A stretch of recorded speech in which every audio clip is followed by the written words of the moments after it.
দেশের সব বিভাগেই আগামী ২৪ ঘন্টায় বৃষ্টি ও বজ্রবৃষ্টির সম্ভাবনা রয়েছে বলে জানিয়েছে আবহাওয়া অধিদপ্তর। সেই সঙ্গে দেশের কোথাও কোথাও মাঝারি ধরনের ভারী বর্ষণও হতে পারে।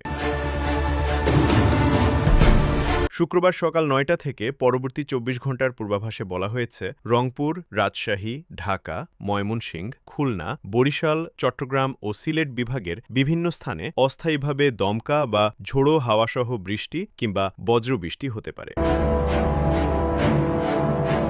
এদিকে দেশের বিভিন্ন অঞ্চলে বয়ে যাওয়া মৃদু থেকে মাঝারি তাপপ্রবাহ কিছু এলাকায় প্রশমিত হতে পারে। বর্তমানে রংপুর, দিনাজপুর, নীলফামারী, ঢাকা, টাঙ্গাইল, মানিকগঞ্জ, ফরিদপুর, মাদারীপুর, গোপালগঞ্জ, চাঁদপুর, নোয়াখালী, ফেনী, রাঙামাটি ও লক্ষ্মীপুরসহ কয়েকটি জেলার ওপর দিয়ে তাপপ্রবাহ বয়ে যাচ্ছে। আবহাওয়া অফিস জানিয়েছে, বৃষ্টিপাতের কারণে সারা দেশে দিন ও রাতের তাপমাত্রা সামান্য কমতে পারে। তবে বাতাসে জলীয় বাষ্পের পরিমাণ বেশি থাকায় অস্বস্তিকর আবহাওয়া বজায় থাকতে পারে।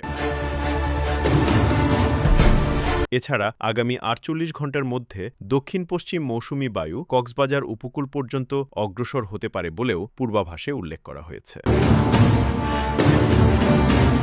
Desk report, press desk, BD.